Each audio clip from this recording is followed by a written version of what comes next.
วัสดีค่ะทุกคนใบสุขก็ตอนเดียวก็ห้องก็มามีไว้ตีเหนือจองร้อยกันเหนือร้อยตังกี้ค่ะเนาะอันนี้จะเป็นเมียเซ็งเต่าเนี่ยค่ะเนาะสี่ตีต่อเนี่ยค่ะอันนี้ก็เข้ามาเต็มเจ้าค่ะเนาะเติมมี6 มองควายค่ะก็กลมไปป้อมมีก้นค่ะเนาะเต็มเจ้าเพราะว่ากลางวันน้องก็ติดแหลบไม้อินค่ะเนาะกำลังเนี่ยมากลางไหนเอาค่ะเนาะเพราะว่าใครมาเนี่ยก็มากหมอกลางคำอิดเนาะมันก็เต็มป้อมไม้แห้งเนาะกันในก็เพราะว่ากลางวันเนี่ยก็ไม้นะในค่ะเนาะมันเข้าเตะอ่อนไปก็เผากับตัวตั้งในอุ่นในค่ะเนาะ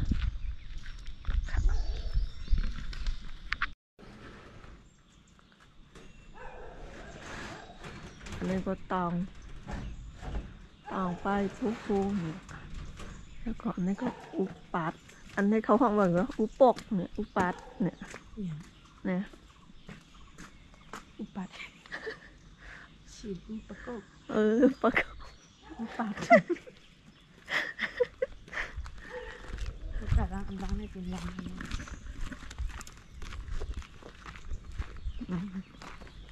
อันนี้ก็ติดปิ่น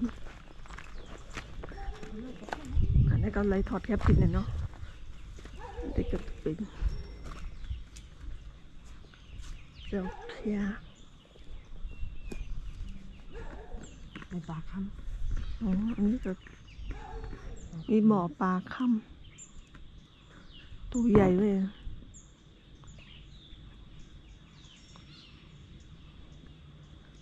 มันมีน้ำเหมือนจะเข้าออกเนาะมันอยู่ไรนี่ก็พี่ออกซิเจนน้ำแห้งเลยในกระนั้นมีเข้าออกลายนั้นแล้วใครเสือตัวใหญ่เป็นของปุ่มป้องกัดหมดเลย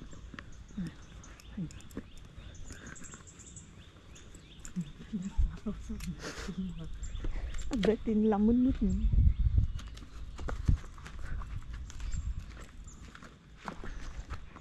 กันในป้อกลางไหนเนี่ยก็ตึกกัดนั่นเนาะแต่ป้อกลางวันก็ใหม่เข้ากันเลยแม่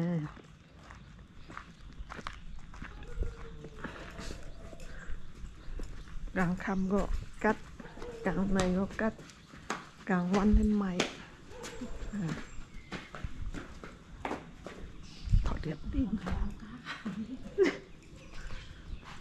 นี่ก็ติดเป็นของมู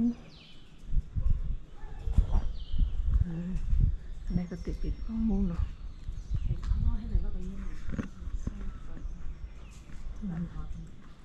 แล้วก็ติดกับปั้นหอม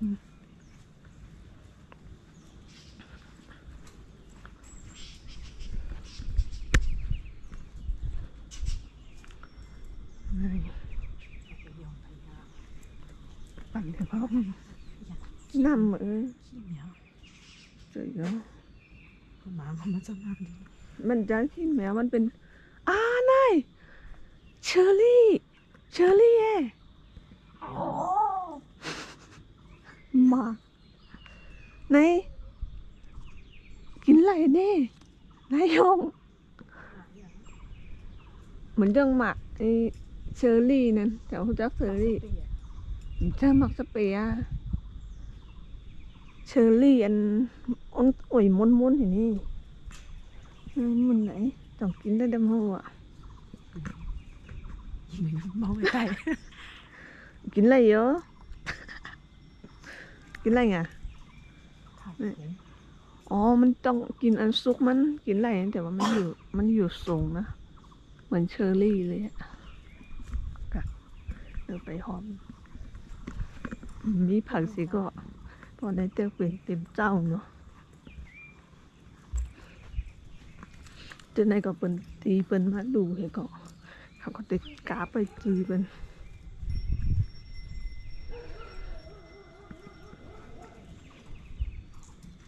อันนี้ก็ติดเป็นแล้วของแค่เนาะมันมาไวใช่ไหมของแค่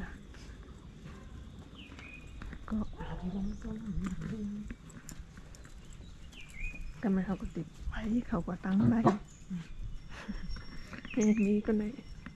มาเป็นก่อเฮ้ยคุยอะไรว่าวะ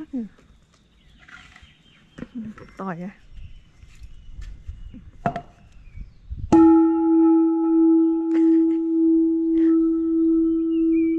เออ แบบมาตั้งแต่นั้นกับมันตื่นเสือ มันสิเต็มเจ้า มันจะเป็นซักขึ้นนะเป็นซักขึ้นนะมันตะลุยปุ๊บ ไม้ก็ไว้แพ้ไว้ได้อะอันนี้ก็ติดเป็นแพ้นอนเข้าเครื่องเลยที่เข้ากับไว้แพ้อันนี้ก็จะเป็น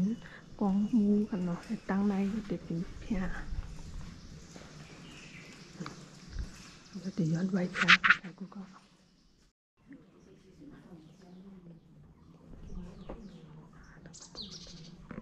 อ๋ออันนี้ก็จะเป็นหิมกันเนาะ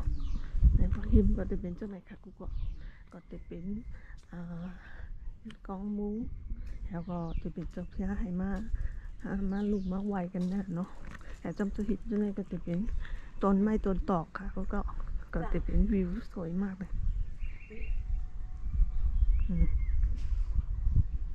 แล้วก็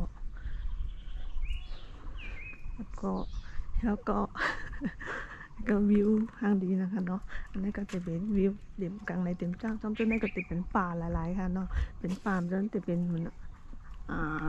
ร้อยไงงาแทงแล้วอะ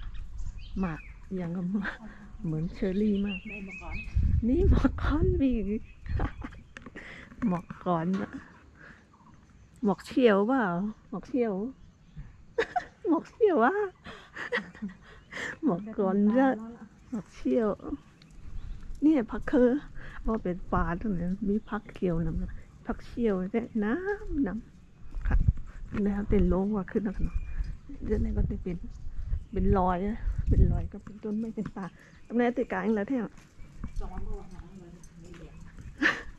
กำลังจะอ่อนขึ้นวันร้อยค่ะเนาะขึ้นร้อยแห่งตีหนึ่งค่ะสวัสดีนี่ค่ะทุกคนนี่ค่ะกูก็นี่อันนี้ก็จะเป็นวิวของเมืองตองกีเนาะที่มันเป็นที่มันเป็นเขาอะที่เป็นเขาอยู่บนภูเขาอะเนาะเมืองตองกีของบนภูเขาแล้วพูดไงอะเนี่ยเห็นวิวเขาแล้วเนี่ยสวยมากเลยอะข้างล่างก็จะเป็นเมืองตองกีเดี๋ยวจะพาไปดูใกล้ๆเนาะตอนนี้คืออากาศมันหนาวอยู่อะข้างล่างก็จะเห็นแต่หมอกอะมันไม่ใช่หมอกควันพิษนะแต่ที่นี่มันจะเป็นแบบว่าไงอะคือมันอยู่บนเขาแล้วทีนี้มันก็จะหนาวทั้งปีเหรอแต่ว่าตอนกลางวันนี้มันก็จะร้อนอยู่นะแต่เมษานี่ตอนเช้าก็จะอากาศเย็นแล้วก็หนาวตอนเย็นก็หนาวนะแต่ตอนกลางวันจะร้อนหน่อยแต่มันก็หนาวทั้งปีแหละถ้ามันเปรียบเทียบกับไทยอ่ะมันก็หนาวทั้งปีเนาะอันนี้เมษานะมันก็ยังแบบอากาศหนาวมากเลยทั้งบนเนี่ยหนาวมากแบบว่าไม่ได้แบบหนาวจนต้องใส่เสื้อแขนยาวใส่เสื้อแขนสั้นได้เนาะอันนี้เราก็จะมาไหว้อันนี้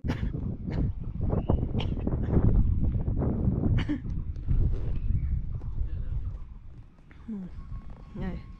ว่าเป็นตั้งเล้งติดแบบนี้ก็วิวสวยมากเลยเห็นไหมเห็นเมืองยังนี่ตรงนี้ลงไปดูกันกัดตัวกันก็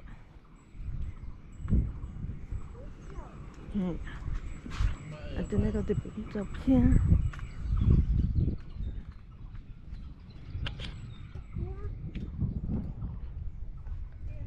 ค่ะอันนี้เขาก็เตะสร้างใหม่เรื่อยๆนะคะเนาะนี่ไงนี่สวยมากเลย